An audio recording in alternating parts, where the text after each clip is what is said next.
1 Reis 17, 1 a 7, deixe sua Bíblia aberta. Vamos pensar nesse texto e aprender aqui algumas lições para a nossa vida. Irmãos, o rei Acabe foi, sem sombra de dúvida, o pior rei de Israel. Ele sobrepujou em muito a Jeroboão, filho de Nebate. E Acabe, ele era adorador de Baal. Quem era Baal, pastor? Baal era um deus fenício seguido por grande parte dos cananeus. Acreditava-se, irmãos, naqueles tempos, que Baal era o Deus supremo e o responsável pelas chuvas e pelas colheitas. Então, para os cananeus, Baal era aquele responsável por trazer as chuvas e assim dar produtividade às colheitas e às plantações do povo cananeu, não é? Ele também era, Baal, o deus da fertilidade, e a sua representação, a imagem de Baal, era um touro. Então, na antiguidade, era um culto muito procurado por aqueles que circundavam Israel, principalmente aqueles países próximos a Israel. Infelizmente, Israel também foi dominado pelo culto a Baal. E o rei que mais difundiu o culto a Baal em Israel foi justamente o rei Acabe. O culto era regado a imoralidades, bebedices, e também em muitos desses encontros, desses cultos a essa divindade, oferecia-se crianças em sacrifício. Então era terrível o culto a Baal. E Acabe era aquele que mais promovia. Por quê? Porque ele se casou com uma mulher fenícia chamada Jezabel. E os fenícios eram propagadores do culto a Baal. Então, verdade seja dita, nos tempos de Acabe, Israel prosperou e muito. Talvez, desde a época em que o reino do norte se separou do reino do sul, nos tempos do rei Salomão, desde aquela época, o reino do norte não experimentara uma prosperidade tão grande quanto na época do reinado do rei Acabe e principalmente na época em que o culto a Baal foi verdadeiramente tão difundido da nação como foi nos tempos desse rei, que é o rei que será advertido por Elias. Isso nos mostra uma coisa muito importante: nós não devemos nos impressionar com sucesso, não devemos nos impressionar com prosperidade, com riqueza e com aquilo que dá certo, porque nem sempre aquilo que dá certo, aquilo que prospera, tem a mão de Deus. Nem sempre. Nos tempos do rei Acabe, Israel prosperou, o reino do norte, significativamente, e o culto a Baal acompanhou esse progresso. É aí que surge, talvez, aquele que pode ser chamado de o maior profeta do Antigo Testamento, o profeta Elias. Elias era da região de Gileade, ele era chamado de Tisbita, Elias, o Tisbita, e ele era da região de Gileade, próximo ao Rio Jordão. Ele profetizou entre 875 a 859 a.C., no reino do norte, durante o reinado dos reis Acabe e Acasias. Ok? É interessante que você não tem notícias do chamado de Elias, você não conhece a genealogia de Elias, você não sabe acerca dos descendentes de Elias, mas apenas que ele era portador da mensagem de Deus nesse momento do reinado do rei Acabe. Então, Elias, ele foi enviado ao rei Acabe com uma mensagem, e uma mensagem severa. O culto a Baal havia ganhado tamanha proporção em Israel que ele rivalizava com o culto ao Deus vivo. Então havia em Israel aqueles que adoravam Jeová, aqueles que adoravam o Deus Todo-Poderoso, e havia também aqueles que adoravam Baal. Nós vamos ver aqui, no transcorrer dos estudos acerca de Elias, momentos em que realmente haverá um embate. Nós vamos chegar nesse momento quando Elias vai enfrentar 450 profetas de Baal no Monte Carmelo. Agora, o único rei que conseguiu acabar com a adoração a Baal em Israel foi o rei Josias. Foi o único rei que conseguiu. Nenhum rei, por mais que se esforçasse, conseguiu abolir o culto a Baal, a não ser Josias. Josias, que havia sido profetizado por aquele profeta que foi falar contra o altar de Jeroboão, vocês se lembram? Então, irmãos, Elias é enviado para Acabe com uma mensagem severa, e essa mensagem está no versículo 1. Então Elias, o tisbita, dos moradores de Gileade, disse a Acabe: vive o Senhor Deus de Israel. Observe que quando ele chega diante de Acabe, e aqui, irmãos, o texto não diz, mas era preciso ter muita coragem para você chegar diante do rei e confrontar o rei. Não era fácil você confrontar um rei com uma mensagem vinda de Deus. Então Elias, além de ser obediente a Deus, é também muito corajoso, porque ele vai confrontar não apenas o rei de Israel, mas um rei ímpio e pagão. Tanto é que Acabe vai considerar Elias o seu inimigo, e Acabe irá chamar Elias de perturbador de Israel. Tamanho era o ódio que Acabe tinha de Elias. Então, quando Elias chega diante de Acabe, veja só como que ele começa a sua profecia. Ele diz: vive o Senhor Deus de Israel. Contrapondo quem?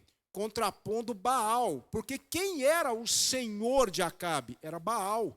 Quem era a divindade adorada em Israel? Era Baal. Então Elias já está mostrando por quem ou de quem era aquela mensagem que ele trazia. Ele diz: vive o Senhor Deus de Israel, perante cuja face estou, que nestes anos nem orvalho, nem chuva haverá, senão segundo a minha palavra. Por que é que Deus reteve as chuvas de Israel? Eu falei para vocês, Baal era tratado como aquele responsável pelas tempestades, pelas chuvas e, consequentemente, pelas colheitas.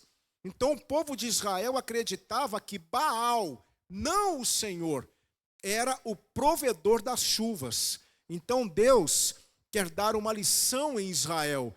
E Deus, o verdadeiro Senhor das chuvas, aquele que criou a chuva, ele disse: não choverá, nem orvalho cairá em Israel. E lá na carta de Tiago, nós vamos saber que essa seca que se abateu sobre Israel durou 3 anos e meio.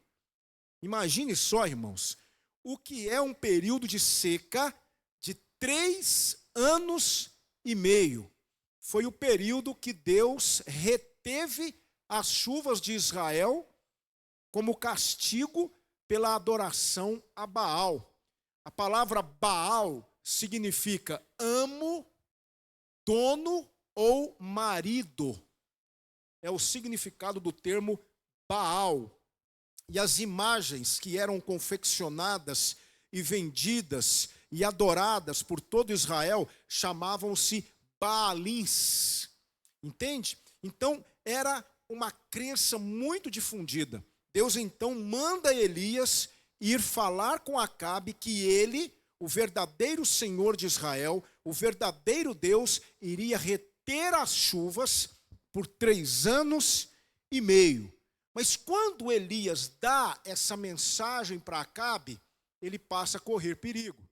Porque, como eu disse para vocês, Acabe odiava o Senhor, muito também influenciado por sua esposa Jezabel, que vai ser o estereótipo da mulher ímpia, da mulher tola na Bíblia, da mulher contrária aos propósitos de Deus, não é?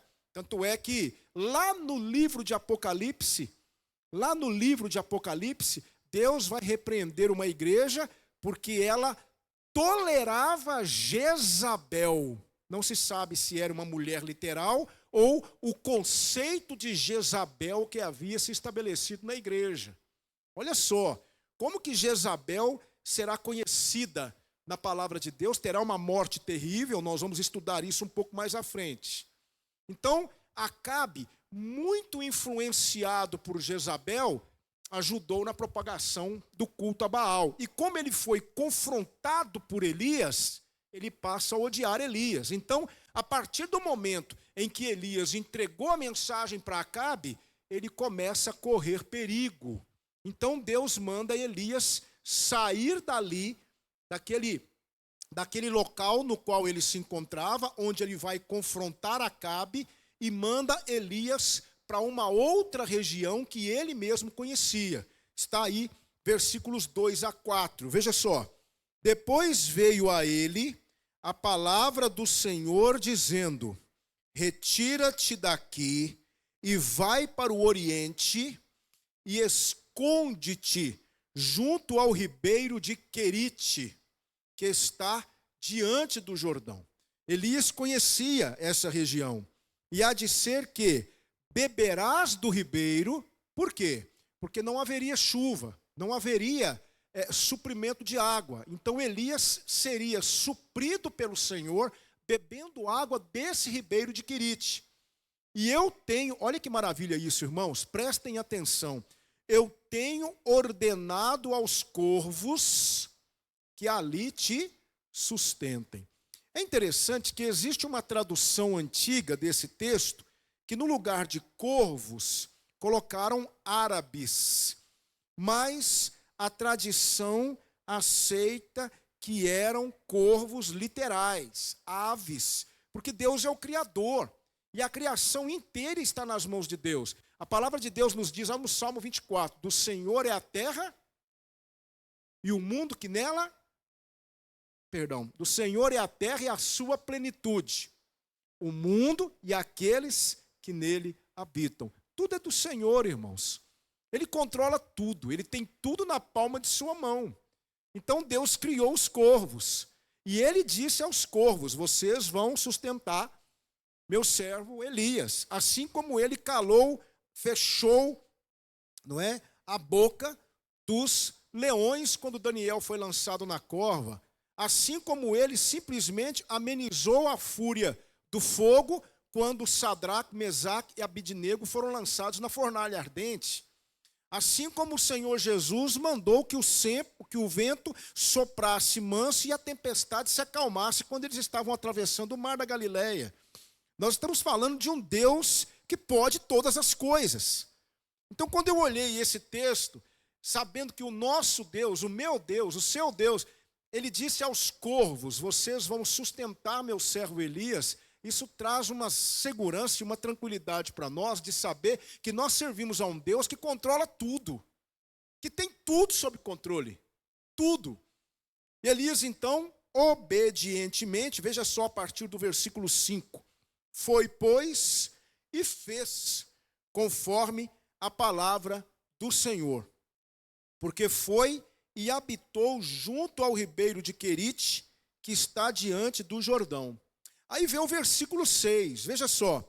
E os corvos, obedecendo ao Senhor, não é? E os corvos lhe traziam pão e carne pela manhã, como também pão e carne à noite, e bebia do ribeiro. Mas, irmãos, não havia chuva. Não havendo chuva, o que é que se estabelece? Seca. E aí o que é que acontece com o ribeiro? O ribeiro vai se secar. Versículo de número 7. E sucedeu que, passados dias, o ribeiro se secou, porque não tinha havido chuva na terra. É aí que o Senhor vai fazer uma daquelas coisas que só o Senhor pode fazer, e nós vamos estudar na próxima semana. Ele vai pegar Elias e vai mandar Elias justamente... Veja só que coisa. Baal era um deus fenício, um deus da Fenícia. Aí Deus pega Elias e manda Elias para onde? Para Sarepta, que era o quê? Uma cidade da Fenícia, que também havia sido atingida pela seca. E lá ele vai ordenar uma viúva que não tinha absolutamente nada para comer em casa, a não ser um pouco de farinha, para sustentar Elias. Nós vamos ver isso semana que vem. Mas hoje eu queria pensar nesse pequeno texto com vocês. Queria pensar sobre esse momento, quando Elias vai corajosamente confrontar Acabe. Ele vai dizer para Acabe que o Senhor vai mandar uma seca. Essa seca é um castigo sobre a nação de Israel, que era adoradora de Baal, e a nação acreditava que quem mandava as chuvas era Baal. Então Deus vai mostrar que não. O detentor, o criador, o dono das chuvas era ele, o Senhor. Então ele ordena uma seca. Elias passa a correr perigo, sai dali, vai para a região de Querite, e lá o Senhor vai cuidar de Elias usando a própria criação, corvos e um ribeiro. Irmãos, esse texto tem algo para nos ensinar. E eu queria pensar com vocês agora acerca de algumas aplicações desse texto para a nossa vida. É um texto pequeno, objetivo, sem muitas informações, mas riquíssimo em ilustrações para nós. A primeira coisa que eu aprendo aqui, nesse texto, é que às vezes será você contra a maioria. Põe uma coisa na cabeça dos irmãos. Coloquem uma coisa na cabeça de vocês. Aqueles que estão com Deus nunca serão maioria. Nunca serão. Jesus Cristo disse que o caminho que conduz à vida, ele é estreito. E o caminho que conduz à perdição é largo. O caminho largo é espaçoso, é cômodo, é confortável. O caminho estreito é difícil, é sinuoso, é apertado. E Jesus diz uma coisa: poucos são os que entram por ele. Então, irmãos, quando você realmente colocar no seu coração, viver a verdade, pregar a verdade, mostrar a verdade, saiba que você será sempre minoria. Porque a maioria não quer saber de Deus. Quanto mais fiel você for ao Senhor, quanto mais comprometimento você tiver com Deus, mais inimigos você terá e menos apoio você conseguirá. Irmãos, eu vou dizer uma coisa para vocês agora. Nós ainda não percebemos e nós ainda não temos a dimensão do que está acontecendo na igreja evangélica brasileira. Eu vou dizer para vocês, porque eu acompanho notícias aqui e ali. Irmãos, hoje eu tomei conhecimento. Hoje, vocês estão ouvindo falar muito sobre inteligência artificial, não é? Chat, GPT, inteligência artificial, daqui para lá. Na Áustria, uma igreja evangélica transmitiu um culto, todo ele realizado por inteligência artificial. Criaram 4 avatares, 2 mulheres e 2 homens, colocaram um telão e a pregação, louvores, orações, tudo realizado por inteligência artificial. Irmãos, eu fiz um teste, só para que eu pudesse ter certeza acerca daquilo que eu estou falando para vocês. Eu cheguei no tal do Chat GPT e pedi a ele que digitasse para mim, que preparasse para mim, preste atenção, irmãos, um sermão expositivo acerca de um determinado texto. Em 15 segundos, ele preparou o sermão expositivo para mim. É claro que eu nunca preguei e nunca vou pregar um sermão assim, mas eu fiz o teste. 15 segundos com introdução, explicação e aplicação do texto. 15 segundos. Um sermão expositivo que nós gastamos cerca de 4, 5, 6 horas para preparar, o Chat GPT preparou em 15 segundos. E não se enganem com o que eu vou dizer para vocês que estão em casa também. Daqui para frente, muitos pastores, muitas igrejas, muitos professores de escola bíblica dominical estarão ministrando aulas nas suas igrejas, estarão pregando nos púlpitos das igrejas mensagens preparadas pela inteligência artificial. O evangelho está ficando cada dia mais artificial, irmãos. A vida, o fogo, a chama do evangelho está se apagando cada vez mais. E todos aqueles que não concordarem com isso serão perseguidos. Entendem? Todos aqueles que não aceitarem isso serão perseguidos, serão atacados. Haja vista que hoje uma quantidade enorme de cristãos já abandonaram a fé ortodoxa e se entregaram, não é, às ideologias, ao discurso do politicamente correto, já se debandaram para o lado de lá e já começam a nos atacar. Aí eu digo para vocês, nós vamos sempre ver uma igreja aqui, uma igreja ali, um grupo acolá, fiel ao Senhor, mas será sempre a minoria. Sempre a minoria. E às vezes, meu querido irmão, será você contra os seus colegas de trabalho, será você contra os seus familiares. Jesus Cristo disse que os inimigos do homem serão os seus próprios familiares. Estamos chegando nesse ponto. É você contra a maioria. Quem era aqui no texto? Elias, o tisbita. Contra quem? Contra Acabe, contra Jezabel. Tanto é que Jezabel vai prometer matar Elias um pouco mais à frente, principalmente depois que Elias enfrenta quem? 450 profetas de Baal, já falei. Então aqui é Elias contra Acabe, Jezabel e uma nação inteira de adoradores de Baal. É por isso que nós temos que orar e pedir ao Senhor que nos dê coragem para nunca abandonar o barco e ficar do lado certo, do lado do Senhor. Custe o que custar, irmãos.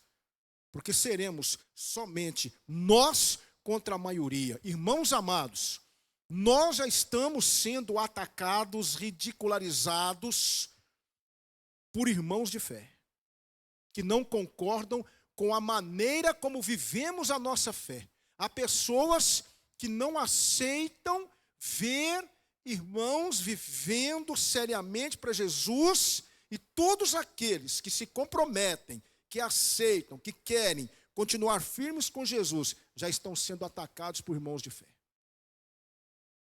E isso só vai piorar. O convite das Escrituras é para que permaneçamos firmes. Não abandonemos o nosso posto.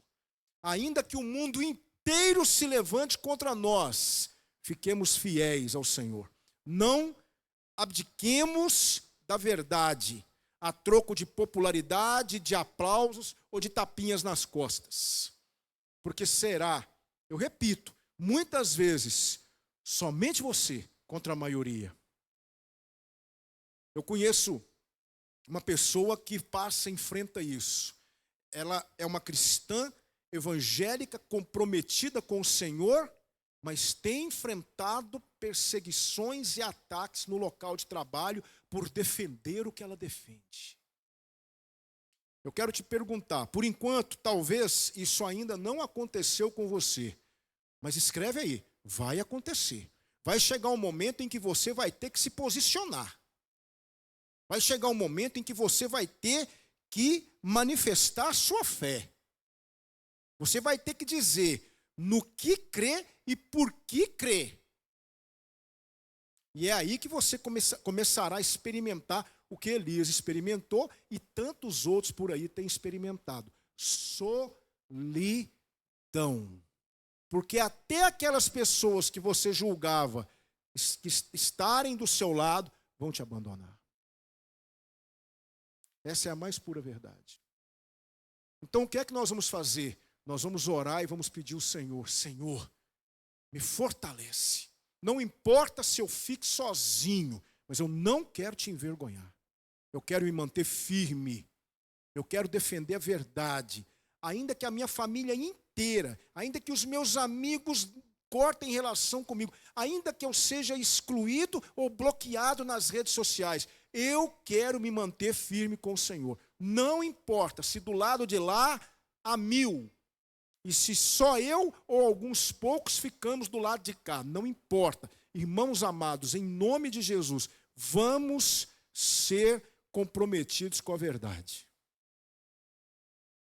Infelizmente é o que nós estamos experimentando hoje. É o que já está acontecendo. Porque, irmãos, a situação vai de mal a pior. De mal a pior. Satanás tem zombado da igreja evangélica brasileira. Eu falo igreja evangélica brasileira porque ainda há dentro do coração do brasileiro, a maior parte do brasileiro ainda é religiosa. Porque na Europa e em várias partes do mundo, o cristianismo praticamente não existe mais. A Europa já é considerada um continente pós-cristão. O islamismo tem crescido assustadoramente na Europa.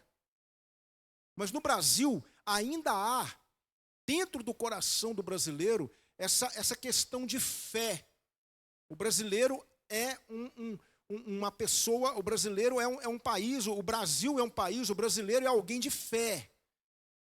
Mas, infelizmente, mesmo o censo agora, recente, mostrando que o número de evangélicos no Brasil cresceu vertiginosamente, eu garanto uma coisa para vocês.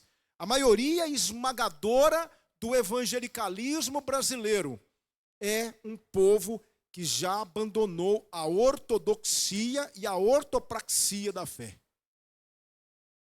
Não é um povo mais comprometido com os princípios da palavra, como era outrora. E por conta disso, Satanás tem zombado da igreja brasileira. Mas graças a Deus,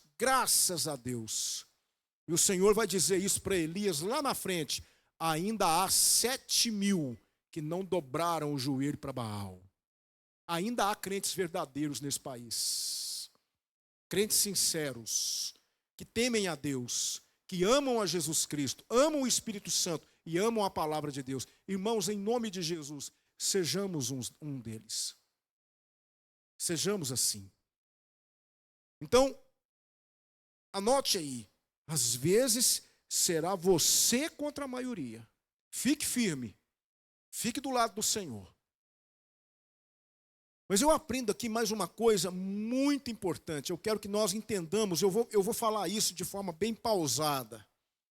O que eu aprendo? Há momentos em que Deus nos levará para o pouco, para que sejamos totalmente dependentes dele. Preste atenção. Deus pega Elias e fala para Elias, Elias, vai para a região de Querite. Lá tem um ribeiro, você vai beber água do ribeiro. E eu vou ordenar aos corvos que te sustentem. Os corvos levavam para Elias pão e carne de manhã cedo, passava-se o dia todo, e eles traziam pão e carne à noite. Elias ficou ali por um tempo considerável, tendo 2 refeições por dia, bebendo água de um ribeiro.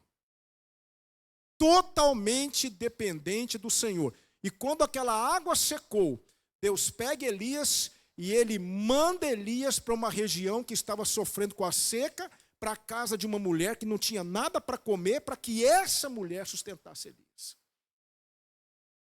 Sabe, nós estamos acostumados a ouvir o tempo inteiro que Deus nos abençoa, Deus nos abençoa, Deus nos abençoa, Deus nos abençoa.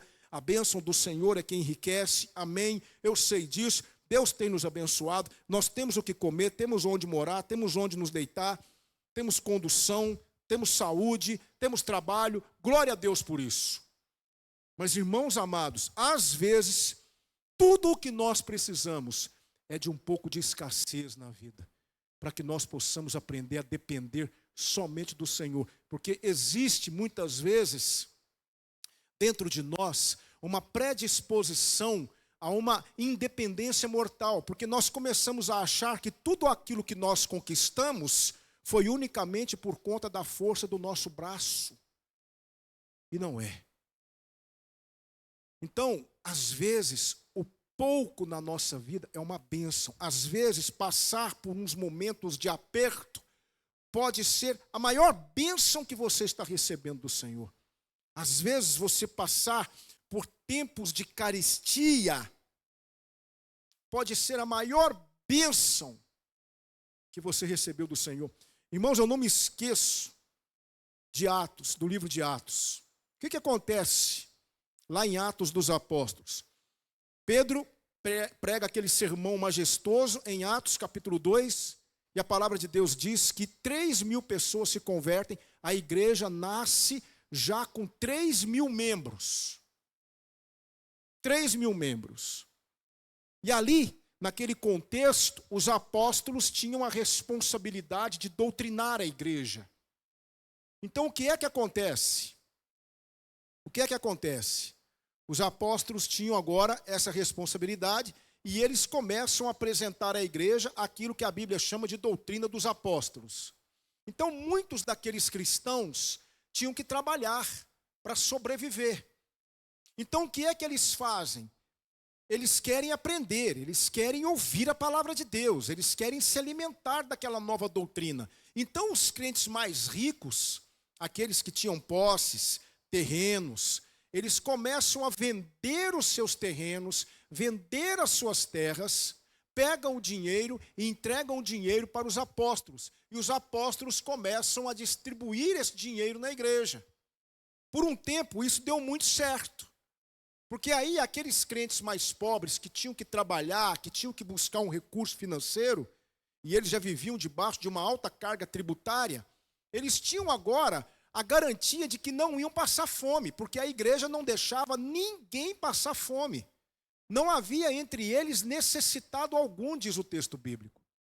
Mas o tempo passou, e o dinheiro foi se acabando. E aí, o que é que acontece? Muitos daqueles crentes que antes eram ricos, agora estão também empobrecidos. Deus, então, suscita no coração dos habitantes da Acaia, daquela região, o desejo de levantarem uma oferta e enviarem essa oferta para os cristãos pobres de Jerusalém. Nós estudamos isso aqui. E quem é que vai levar essa oferta? O apóstolo Paulo e toda uma comitiva preparada por ele. As igrejas vão sendo mobilizadas e elas vão levantando recursos para os cristãos pobres de Jerusalém. Observe só como que Deus usou um período de carestia para trazer ao coração dos crentes um sentimento de voluntariedade para contribuírem para os irmãos menos favorecidos. Observe só como nosso Deus é. Então, às vezes, irmãos, nós não precisamos de abundância. O que nós precisamos é de tempos de escassez. Precisamos que Deus nos leve para o pouco. Às vezes, e aqui eu quero que vocês entendam o que eu vou dizer, por favor. Quero que vocês tenham maturidade para ouvir o que eu vou dizer. Às vezes, Deus vai permitir que você perca o emprego, para que você possa ser mais diligente nas suas economias. Havia um homem que quis ofertar ele quis dar uma oferta para um empreendimento missionário. Havia alguns missionários na igreja dele, e ele quis ajudar a obra missionária. Ele então pegou um cheque e fez um cheque num valor considerável e entregou aquele cheque nas mãos de um missionário que olhou o valor e agradeceu muito aquele irmão. Quando ele entregou o cheque nas mãos do missionário, ele recebeu uma mensagem no celular. Ele então abriu a sua caixa de mensagens, e a mensagem dizia que um dos navios que ele tinha havia naufragado e ele acabara de ter um prejuízo milionário com o naufrágio daquele navio. Ele então chamou o missionário e disse: irmão, por favor, eu acabei de saber aqui uma notícia que um dos meus navios naufragou e eu tive um prejuízo enorme. Eu vou ter que refazer o cheque. Aí o missionário pegou o cheque e disse: claro, eu entendo perfeitamente. Entregou o cheque nas mãos daquele irmão, o irmão rasgou o cheque, abriu o talão e fez um cheque num valor 10 vezes maior do que o valor do primeiro cheque. 10 vezes maior. Porque ele sabia que o que ele tinha, na verdade, era do Senhor. Irmãos amados, há muita gente. Você conhece a história daquele irmãozinho que chegou perto do pastor e falou para ele assim: pastor, eu tenho tanta vontade de entregar meu dízimo na igreja, eu tenho vontade de ser dizimista. Eu acho que eu já contei, mas nem todo mundo ouviu, né? Eu tenho tanta vontade de ser dizimista na igreja, pastor, de entregar meu dízimo na igreja, mas eu estou desempregado. Ô pastor, me ajuda em oração para me arrumar um trabalho. Assim que eu arrumar um trabalho, eu quero tirar o dízimo e quero trazer o dízimo na igreja. O pastor: vamos orar, irmão. E o pastor orou, e a igreja orou, e finalmente o irmãozinho arrumou um trabalho. Finalmente. Irmãos, e ele cumpriu o que prometeu. No primeiro mês, no segundo mês, lá ia o irmão com a família colocar um envelope de dízimo no gasofilácio. Feliz da vida, feliz da vida. Só que aconteceu uma coisa: ele começou a crescer no emprego e foi promovido. Irmãos, ele passou a ganhar 5 vezes mais do que ele ganhava. E aí ele começou a ter dificuldade de devolver o dízimo na igreja. Não devolvia mais com tanta diligência, não devolvia mais com tanta alegria, parou de devolver. Um dia ele foi bater no gabinete do pastor: pastor, eu queria que o senhor me ajudasse em oração. Antes eu era tão fiel ao Senhor no dízimo, mas agora eu estou ganhando tão bem no meu trabalho e eu estou com tanta dificuldade de entregar o dízimo na igreja. Ô pastor, me ajuda em oração. E aí o pastor disse: sim, irmão, vamos orar agora. Aí o pastor chamou o irmão para dentro do gabinete, fechou a porta e orou assim: ó Senhor, permita que esse irmão seja demitido do trabalho. Permita que ele seja demitido do trabalho, que ele perca o trabalho. Porque ele está achando ruim. Quem sabe se ele voltar lá atrás e começar de novo, ou então o Senhor faça com que ele perca a promoção e volte a ser lá o funcionário raso que ele era. Aí o irmão foi interromper o pastor: não, pastor, pode deixar, não precisa orar mais não, eu vou corrigir isso aí. Não é? Sabe, irmãos, eu estou falando com toda a certeza do meu coração. Às vezes o que nós mais precisamos não é abundância. Muitas vezes o que nós precisamos é que Deus nos leve para a escassez, para o pouco, para que nós possamos aprender a depender dEle. A depender dEle como dependíamos uma vez, como dependemos no passado, não é? O apóstolo Paulo aprendeu isso. O apóstolo Paulo diz assim, lá em Filipenses 4, 12 e 13, vocês conhecem muito bem o texto: sei estar abatido e sei também ter abundância. Em toda maneira e em todas as coisas estou instruído, tanto a ter fartura como a ter fome, tanto a ter abundância como a padecer necessidade. Posso todas as coisas em Cristo que me fortalece. Eu pergunto para vocês, por que é que Paulo pôde dizer o que está no versículo 13? Porque ele aprendeu a lidar principalmente com os momentos de escassez. Então, irmãos, eu não vou dizer para vocês para que nós oremos pedindo ao Senhor que nos dê momentos de escassez, nada disso. Mas, às vezes, tudo o que pode acontecer conosco, e realmente precisa acontecer conosco, são momentos de escassez na vida. Para que nós possamos aprender a valorizar a abundância e, principalmente, aprendermos a ser mais gratos a Deus. Porque se tem um povo ingrato nessa vida, esse povo é o povo de Deus, que não sabe valorizar o que Deus tem dado. Não sabe valorizar. Irmãos, não sabemos. Somos um povo ingrato. Somos um povo que não reconhece o que Deus tem feito por nós. Então, se de vez em quando a escassez começar a bater aí na sua porta, saiba que o Senhor pode estar permitindo isso para te ensinar alguma coisa. Ele pega Elias e leva Elias lá para Querite. E Elias vai depender totalmente do Senhor. Elias não tem nenhum recurso. Elias não tem absolutamente nada, a não ser pão e carne de manhã, pão e carne à noite, 2 refeições por dia e água de um ribeiro. Só isso. Mas como Deus usou esse homem.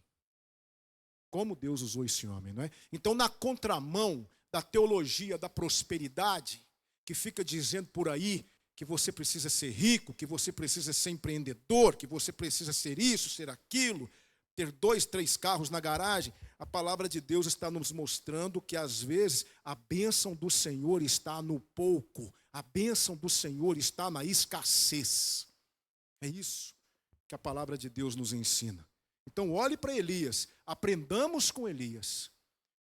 Observemos Elias estar totalmente à mercê do favor e da graça de Deus. Porque se não fosse aqueles corvos, se não fosse o Senhor, Elias teria morrido de fome, porque ele não tinha recurso nenhum. Mas Deus, na sua infinita misericórdia, colocou Elias numa posição de total subserviência, para que ele dependesse unicamente do Senhor. Mas eu aprendi aqui uma última lição, uma última aplicação, e eu termino a minha exposição dessa noite. Aprendemos que às vezes seremos nós contra o mundo. Aprendemos que há momento em que Deus nos levará para o pouco, para que sejamos totalmente dependentes dele. Mas aprendemos uma coisa muito importante: até a natureza obedece e se submete a Deus, menos o ser humano. Irmãos, esses corvos deram uma lição em Acabe e em Israel. Eu fico imaginando Deus mostrando para Elias o que os animais irracionais eram capazes de fazer e o povo de Deus não. Porque quando Deus disse aos corvos, levem comida para o meu servo, os corvos obedientemente foram e levaram. Olha que professores foram aqueles corvos. Ou seja, os animais irracionais, a criação de Deus, obedece à voz de Deus, mas o ser humano não. O ser humano vai na contramão. Entendem por que nós devemos rejeitar o humanismo, esse humanismo de hoje? Essa coisa de dizer que o ser humano é alguma coisa, não é? O ser humano pensa ser alguma coisa. O ser humano, irmãos, não é absolutamente nada. Ai de nós se não fosse a graça e a misericórdia do nosso Salvador. Não somos nada. O ser humano não vale nada. O ser humano não presta. É por isso que nós precisamos rejeitar cada dia mais. Esse texto reforça essa convicção. Rejeitar esse humanismo, essa teologia humanista, teologia antropocêntrica, que fica tentando colocar o homem como centro do universo. O ser humano não é absolutamente nada sem Deus, nada sem Cristo. Eu gosto muito de uma frase de C.S. Lewis. Eu vi essa frase hoje, eu disse, vou mostrar para a igreja. C.S. Lewis disse assim: pela primeira vez, examinei a mim mesmo com um objetivo prático e sério. E ali encontrei o que me apavorou. um zoológico de concupiscências, uma confusão de ambições, um viveiro de temores, um harém de ódios bem cuidados. Meu nome era Legião. Sabe, irmãos? C.S. Lewis disse isso. E posso dizer uma coisa para vocês? Feliz é o homem que se conhece. Feliz é o homem que olha para ele mesmo e percebe que ele não é absolutamente nada sem Deus. Irmãos, o que há de bom em nós é obra do Espírito Santo de Deus. Porque sem o Espírito Santo de Deus, não há bondade no ser humano.